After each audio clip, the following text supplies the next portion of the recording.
wa syahra 'itqin minan nar. Asyhadu an la ilaha illallah wahdahu la syarikalah wa asyhadu anna sayyidana wa nabiyyana wa habibana wa syafi'ana wa qurrata a'yunina Muhammadan al-'abd as-sadiq fi qawlihi wa fi'lihi wal muballigh 'anillahi ma amarahu bi tablighihi li khalqihi min fardihi wa naflihi. 'Abdun arsalahu Allahu lil 'alamina basyiran wa nadhira faballagha ar-risalah wa adda al-amanah wa hadallahu bihi minal ummati basharan katsira.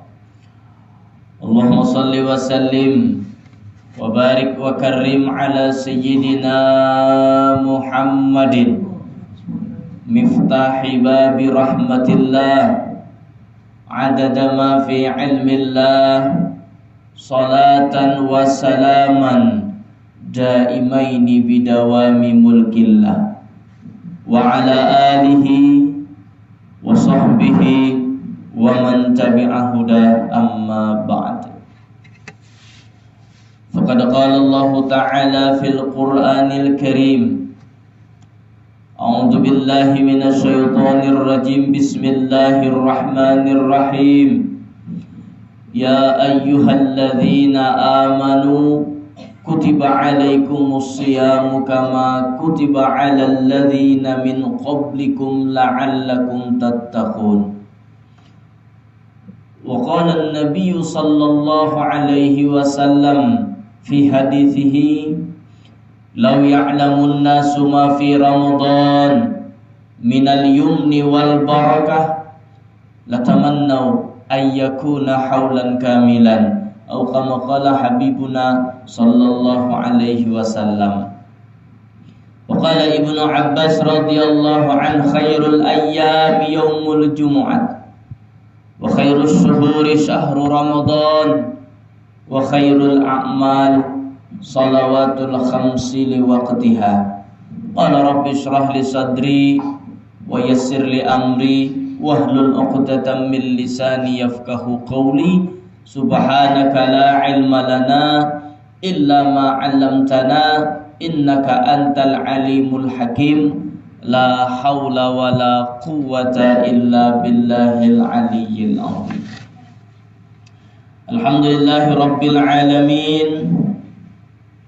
Puji dan syukur kita haturkan kehadirat zat Allah subhanahu wa ta'ala, yang mana dengan rahmat dan taufiknya, hidayah serta inayahnya yang diberikannya kepada kita semua, sehingga kita bisa berhadir di langgar ini, di langgar Nur Asikin ini, yang mana hadirnya kita di langgar ini tentu sebagai pengamalan kita terhadap sunnahnya baginda Rasulullah sallallahu alaihi wasallam, dan juga sebagai pengagungan kita terhadap bulan suci Ramadan.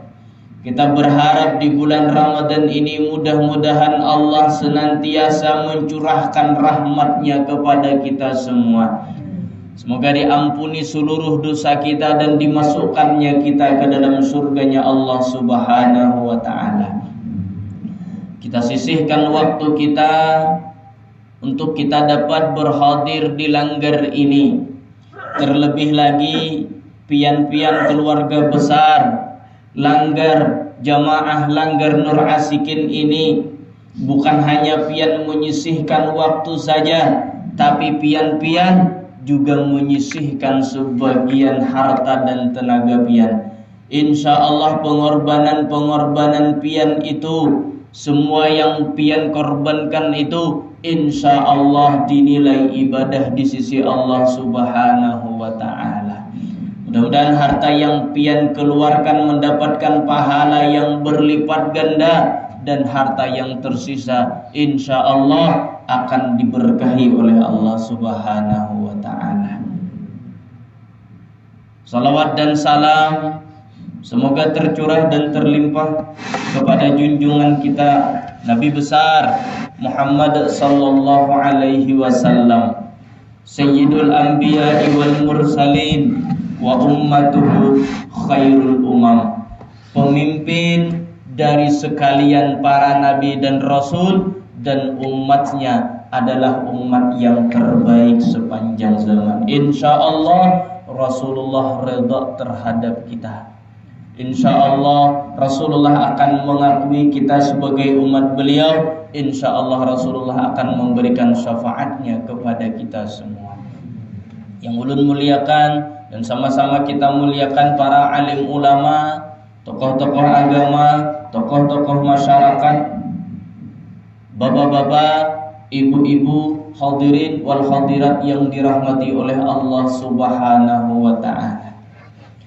Alhamdulillah, di subuh hari ini, hari Selasa, kita sudah berada di hidup keempat daripada bulan Ramadan, yang mana ini merupakan bulan yang sangat istimewa di sisi Allah Subhanahu wa taala. Dan bulan Ramadan ini dikatakan oleh Rasul, Ar-Raja'u syahrullah wa sya'banu syahri wa ramadanu syahru ummati.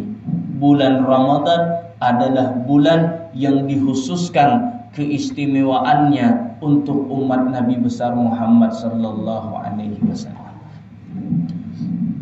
Sebagai umatnya Nabi Muhammad sallallahu alaihi wasallam, sebagai manusia yang mana kita hidup di permukaan bumi ini, tentu kita memiliki orang tua, orang yang melahirkan kita, orang yang memelihara kita, orang yang membesarkan kita, dan orang yang mendidik kita. Yang mana pengorbanan orang tua itu sangatlah besar untuk kita.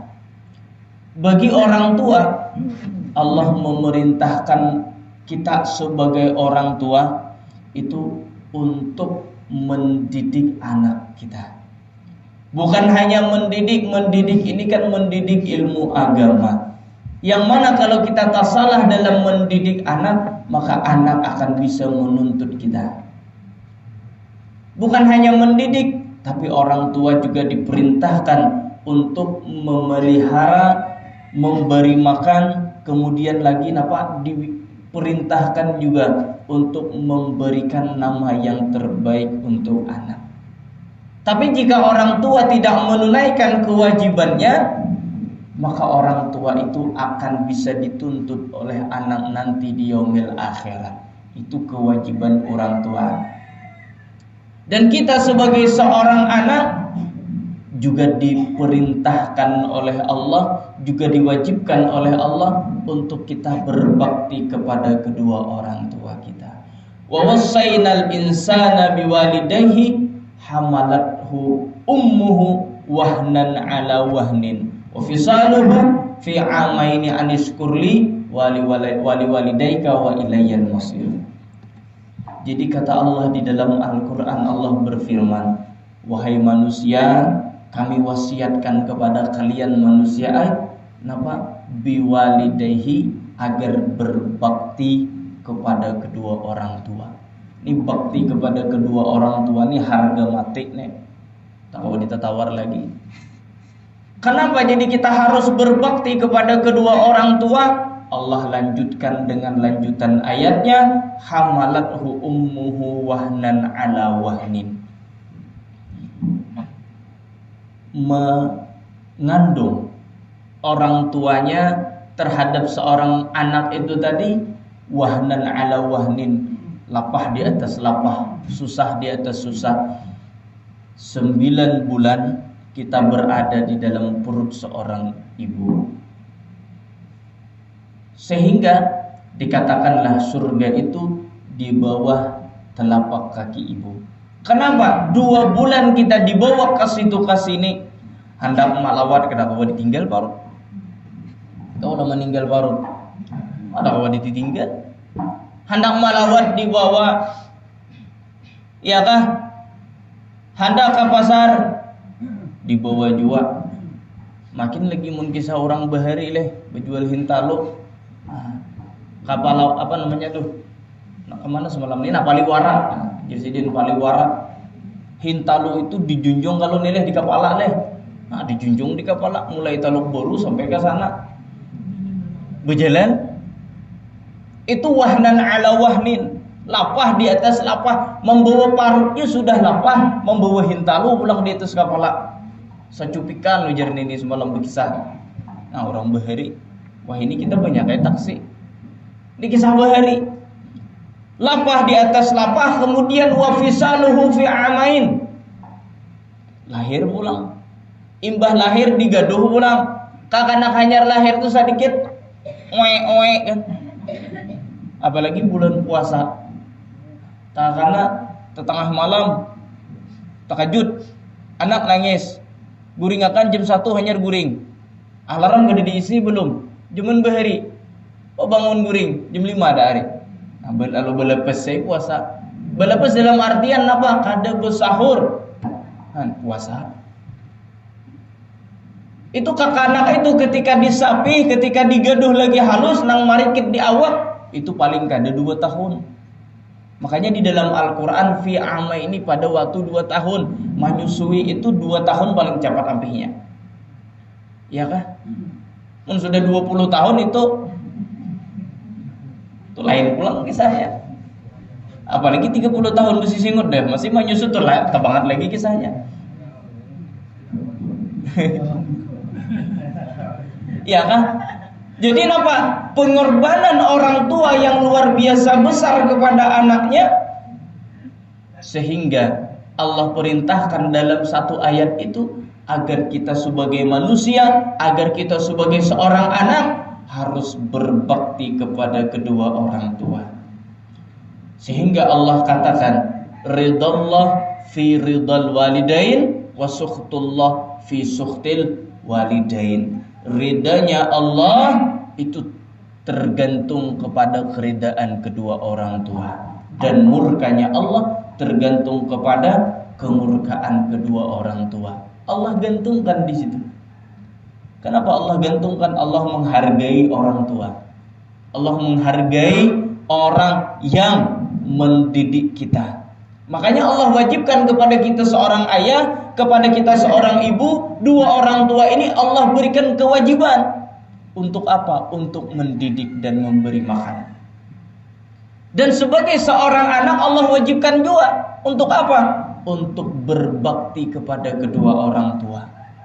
Sehingga dengan kebaktian itulah Uwais Al-Qarni menjadi orang yang mulia di sisi Allah dan Rasulnya. Dada manusia nang dipuji Nabi, yang kada pernah belum Nabi melihat orangnya, kada pernah belum bepandir lawan Nabi, kada pernah belum bergaul lawan Nabi, kada pernah belum ikut berperang lawan Nabi. Tidak ada yang Nabi puji kecuali siapa? Kecuali Uwais Al-Qarni. Ya kan Uwais Al-Qarni itu pian berisi kuitan, abah sudah meninggal, nang hidup mama tuh pulang dalam keadaan lumpuh pulang. Uwais Al-Qarni bang pulang nama? Dia memiliki penyakit kulit yang luar biasa, jadi kulitnya tuh blaster. Mun panau satu warna aja. Ya kan? Panau tuh gini ya dah, bujur putih tapi getar. Makanya kayak orang kisah bahari jar napa? Seikungan putih di dahi hirang nang kayu duit 500. Hendak obat ke dokter, napa dihilangkan nang hirang tuh supaya putih seikungan. Ujar dokter ikan luput. Nang hirang tuh nang baik. Sisanya apa? Panau. Iya kah? Nah hirang tuh jangan baik. Sisanya panau. Ini kalau Uwais Al-Qarni ini lebih parah daripada panau. Gatel tuh kada kisahai lagi, gatel lawan papanasnya. Nah, di sini betubal-tubal awak. Jadi itulah penyakit yang diderita oleh Uwais Al-Qarni. Mamanya lumpuh pulang. Lalu mamanya tuh berucap lawan Uwais Al-Qarni, "Nak, ini mama ini sudah tua dah. Lumpuh dah. Semua keinginan mama sudah dikabulkan oleh Uwais. Hendak makan itik panggang, tulak Uwais nukarakan anu haji alan. Iya kan?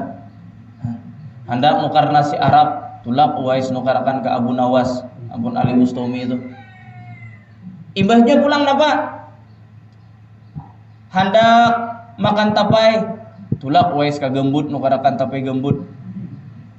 Itu sudah dicukupi di semua keinginan ibunya, tapi satu lagi ujar rumahnya nang hendak dikabulakan, minta kabulakan lagi lawan Uwais sebuting. Kenapa? Mamanya Uwais ini hendak berangkat naik haji.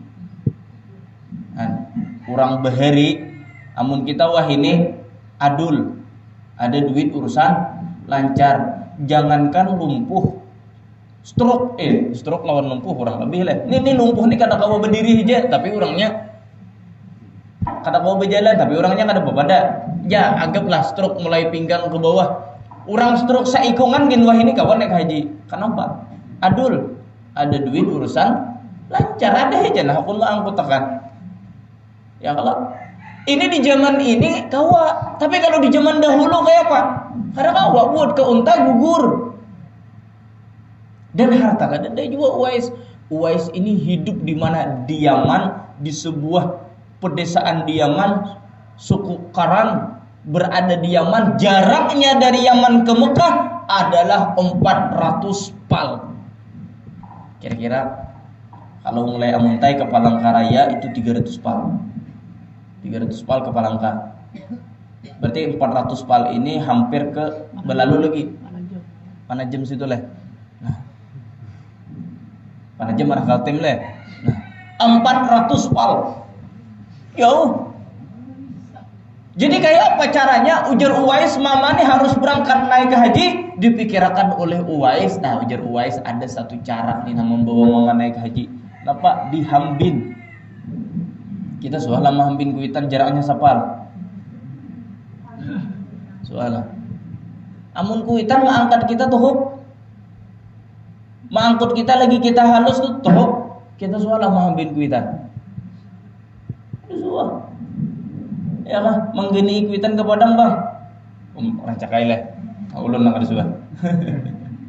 Nanti bisa ke Padang. Nah. Jadi apa yang kita bisa bantu untuk orang tua kita bantu. Apa yang diperlukan oleh orang tua kita kabulkan. Anak minta bawa ke pasar, bawa. Jangan sampai kuitan itu merasa lapah, sedangkan kita kada membantu dan kada menggeni kuitan. Jadi Uwais ini mikirkan caranya hambin. Dalam jarak 400 pal itu mahambin pingkur belakang. Jadi belakangnya harus dikuatakan dulu oleh Uwais. Kayak apa caranya? Uwais itu nukar anak sapi. Rumah di bawah gunung, di bawah bukit, maulah kandangnya di atas bukit. Jadi subuh tulak bawa sapi ke atas gunung, mulai anak sapi itu hambin anak sapi sampai atas gunung. Di atas gunung tuh kandangnya. Andak di kandang makani kamarian bulik hambin pulang sampai ke rumah. Ujar orang kampung Uwais ini kapipintaran. Ini kapipintaran. Kenapa kapipintarannya? Ya kamu olah kandang sapi itu di higa rumah. Ya kalau ulah di higa rumah, cari kumpainya julong, selesai. Ini mun sapinya dihambin kapipintaran. Ya kalau leh. Jurang nih jukung ada, tapi ya diisi banyunya. Pilih dua, hendak nyubarang bejukung tapi manimba banyu atau bahayau. Kira-kira pilih apa? Pilih bahayau kan? Tertawaan. Nyata ada milih manimba, hakun manimba satu mat nyaman kada dingin, kada cumut. Tepatnya pandang ibu besampurun kada bekiroh sampai ke rumah. Jadi Uwais ini sampai tiuran. Ini Uwais ini stres jurang denah kapipintaran. Kuitan garing kurangnya kagetelan. Lalu lagi pikiran ni camuh. Tanai Uwais. Sebulan berlalu, 2 bulan berlalu, 3 bulan, terus sampai 4 bulan, sampai ganal sudah sapi itu, terus lagi sampai 8 bulan, sampai sapi itu sudah berat banget dah. Kayak manusia ada beratnya. Bahasa kita tuh mulai 50 kilo lebih dah. Nah, ini otomatis terlatih dah. naik bukit ya, naik gunung aja kalau mampin sapi. Apalagi nang jalan datar kan kayak itu bahasanya. Ya kan? Akhirnya napa? Dibawa oleh Uwais mamanya tadi untuk berangkat naik haji karena di musim haji sudah. Ini Jakawah ini orang naik haji berjalan viral tuh bang. Viral tuh bang. Jangankan naik haji berjalan, haul buru sekumpul gin berjalan banyak nama mira. Ya kalau karena malah lain pada orang. Karena maha aneh pada orang berjalan Uwais dari Yaman ke Makkah itu jaraknya sekitar 400 par. Terus saya berjalan Uwais sampai akhirnya Uwais ini sampai ke Mekah melaksanakan ibadah haji. Di Mekah itu melaksanakan ibadah haji, Uwais itu ketika tawaf di Baitullah dalam posisi keadaan mahambin mamanya, jar mamanya, ayo Uwais, ini waktu mustajab nih, kita berdoaan minta kepada Allah. Berdoa ayo Uwais. Napa ujar Uwais? Ya Allah, ampunilah segala dosa mamaku. Nah itu pulang. Ujar mamanya, Umay Uwais, baktinya benar ikam lawan aku nih. Sampai di saat nangka kaya ini aja ikam kada berdoa untuk dirimu sendiri, tapi napa? Permintaanmu, doamu adalah untuk mama. Kada berdoa gasan surangan, kuitan tu bang terus. Napa kaya itu ikam Uwais? Coba juga ikam berdoa nah gasan ikam juga. Mama berdoa gasan mama, ujar mamanya Uwais. Uwais berdoa gasan Uwais juga. Ujar Uwais, wahai ibu, cukuplah dosa ibu diampuni oleh Allah. Allah redha lawan ibu dan ibu dimasukkan ke dalam surga dengan keredaan ibu kepada Uwais juga. Uwais akan masuk ke dalam surga. Ini bahasanya napa? Mun kuitan tu sanang pasti menggenang lawan anak. Kada kacang lupa kulit toh. Amunnya kuitan tu sanang ujar Uwais, amunnya mama masuk surga, pasti Uwais juga masuk surga. Kenapa? Karena ridallah fi ridal walidain wa sukhtullah fi sukhtil walidain. Akhirnya napa? Allah pun ketika melihat peristiwa tersebut, Allah langsung reda terhadap ibunya Uwais dan Allah reda dengan Uwais sehingga penyakit yang ada di tubuh Uwais Al-Qarni itu dihilangkan oleh Allah kecuali sedikit disisai. Kenapa jadi disisai? Karena inilah nanti sebagai tanda inilah orang yang istimewa di mata Allah. Selesai naik haji, Uwais pamit pulang lawan rumahnya. Ulun ma'ai hendak ke Madinah. Apa? Manunti Nabi Muhammad sallallahu alaihi wasallam. Ulun hendak berilang lawan Nabi, hendak bertemuan lawan Nabi. Lalu ujar mamanya Uwais, wahai Uwais, silahkan ikam tulang, silahkan ikam pergi. Mama berpesan satu, jangan terlalu lawas. Kan mamanya lumpuh, kalau ngarang lumpuh kada kawa lawas ditinggalkan.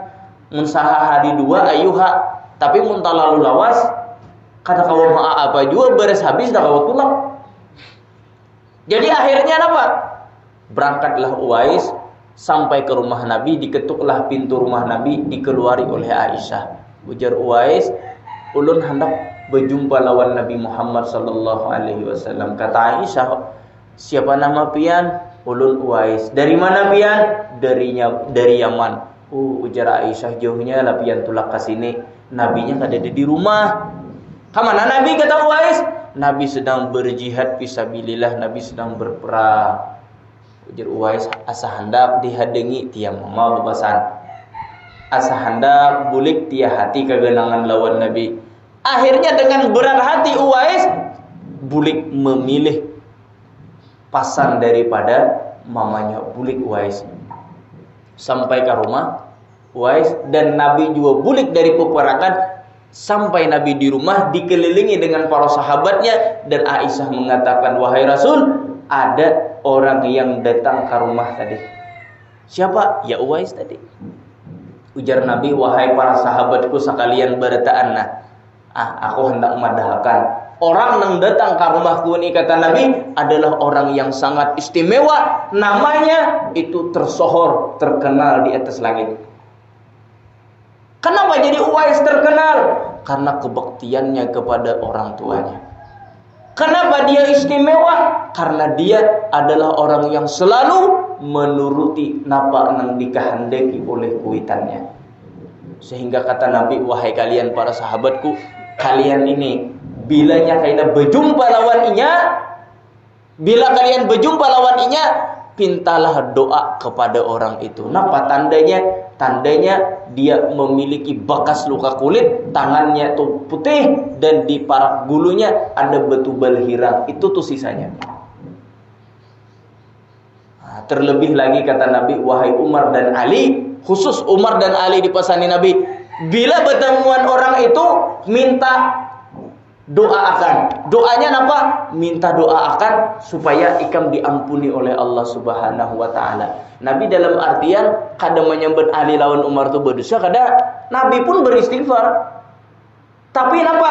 Ini menunjukkan bahwasanya doa Uwais itu sangat dikabulkan oleh Allah.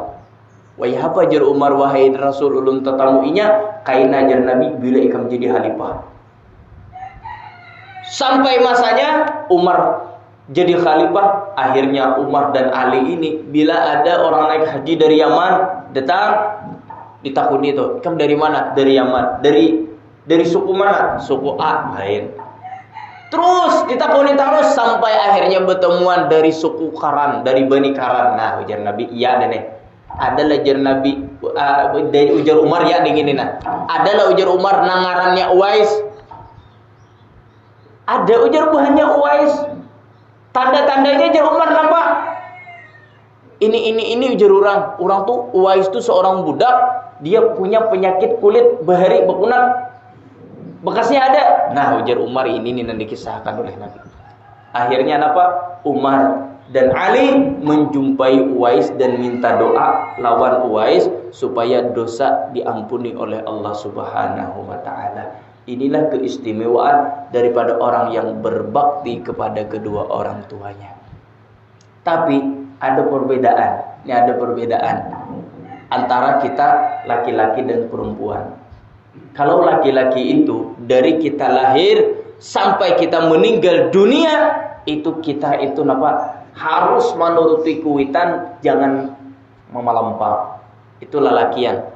Tapi kalau bibinian kenapa? Dia seorang perempuan itu ketika dia sudah menikah, maka tanggung jawab berpindah kepada suami. Suami wajib memberi nafkah, suami wajib mendidik, suami wajib untuk memberikan tempat tinggal kepada seorang istri, dan kebaktian istri berpindah kepada suami.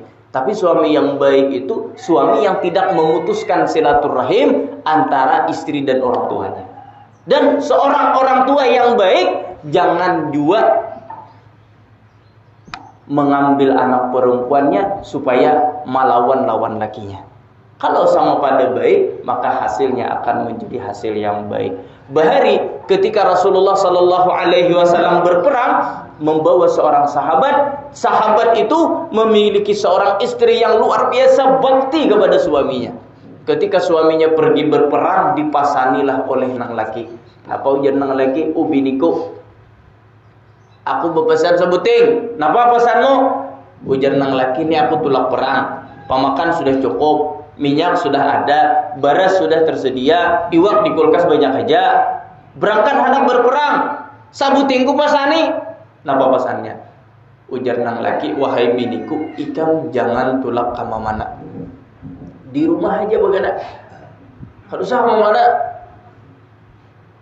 Akhirnya berangkatlah nang laki berperang. Kada beberapa hari ada seorang utusan perempuan datang kepada bininya nang di rumah tadi, memadahakan, wahai si dia, keluargamu bepasan, mamamu bepasan, bahwasanya mamamu tuh garing di rumah, ilangi. Nah, ini kan dua pertentangan. Nang lagi memberi pesan jangan ke mana, sedangkan orang tuanya memberi pesan disuruh manunti ke rumah karena kuitan garing. Ya kan? Nah, Akhirnya dapat tulaklah bibi ini tadi. Kenapa? Karena dia memilih kebaktiannya terhadap suami. Kada tulak. Imbahnya beberapa saat kemudian datang pulang pasan. Umamu tabang hati. Coba ilangi itu nah hana pertemuan. Ujar nang laki apa? Jangan kamu mana? Jangan turun pada rumah. Kada ditulaki pulang sampai pesan yang ketiga datang menyampaikan bahwasanya umamu telah meninggal dunia.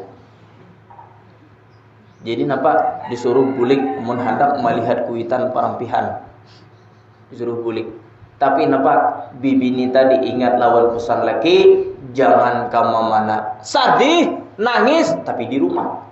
Sedih hai kuitan meninggal, kuitan gering kada kau mailangi, sedihlah pastinya ngaran manusia. Tapi napa? Kada hendak melanggar perintah laki. Akhirnya napa? Dikuya akan nurang kisah ini, disampaikan nurang kisah ini kepada Nabi Muhammad sallallahu alaihi wasallam. Apa kata Nabi? Siapa yang Nabi sariki? Perempuan itu kah nang disariki, atau nang laki kah nang disariki, atau keluarganya kah nang disariki? Siapa yang ditegur oleh Nabi? Nabi tersenyum, Nabi katakan, inilah perempuan yang ahli surga yang berbakti kepada suami. Dipuji di Nabi perempuan tadi. Kenapa jadi dipuji di Nabi? Karena ini seorang perempuan yang sangat berbakti kepada suami. Dan Nabi katakan, wahai perempuan, dengan berkat kebaktianmu kepada suamimu, Allah sampaikan kepadaku, Allah sudah mengampuni dosa umatmu. Anak tuh berbakti perempuan tuh. Ini kan kisahnya tadi, kebaktian perempuan kan kepada laki pulang nih, karena ia sudah kawin. Dengan sebab kebaktiannya kepada suaminya, dosa kuitannya diampuni oleh Allah. Sehingga orang tuanya meninggal dunia dalam keadaan dosanya diampuni oleh Allah Subhanahu wa ta'ala. Para di Israel lah. Kesimpulan daripada yang ulun sampaikan pada hari ini, kesimpulannya apa? Satu, yang pertama, hendaklah kita menambah lagi kebaktian kita kepada kedua orang tua. Napa ujar kuitan kita hakuni, ujar kuitan kita gawe, satu mat aja paling disuruh nukar iwak ke pasar. Nah, kita tambah lagi kebaktian kita kepada orang tua. Kita rancak-rancak bersilaturahmi lawan kuitan. Yang pertama, yang kedua, hendaklah kita itu selalu dalam artian apa? Selalu menjinguk, mengilangi, berbakti kepada kedua orang tua kalau masih hidup, ya kan? Amunnya sudah meninggal dunia, kayak apa cara kita berbakti kepada kedua orang tua? Yaitu dengan cara kita mendoakan, kita hadiahi pahala. Bila santai-santai bacakan Fatihah, kirim ke kuitan. Bacakan ke surah Al-Ikhlas, kirim lawan kuitan. Ya kan? Karena apa? Ketika orang tua itu masih hidup, kebaktian anak adalah mengerjakan perintah kuitan. Ketika kuitan itu sudah meninggal dunia, bagaimana seorang anak bisa berbakti? Yaitu dengan dia sering mendoakan kuitannya. Itulah sebagai tanda kebaktiannya kepada kuitan. Mudah-mudahan dengan berkat Rasulullah, dengan berkat amal saleh, dengan berkat kita berpuasa di bulan Ramadan, mudah-mudahan Allah sehatkan batang tubuh kita, Allah panjangkan umur kita, Allah kabulkan segala hajat-hajat kita. Yang garing mudah-mudahan Allah berikan kesembuhan. Yang berisi hajat yang belum terkabul, yang belum memiliki keturunan, mudah-mudahan Allah berikan keturunan yang saleh dan salehah. Dan mudah-mudahan kita nantinya dimasukkan ke dalam surganya Allah Subhanahu wa ta'ala bersama dengan kedua orang tua kita, bersama dengan anak cucu kita, dan juga bersama dengan Rasulullah sallallahu alaihi wasallam. Ala hadhihi niyah wa ala kulli niyatin salih.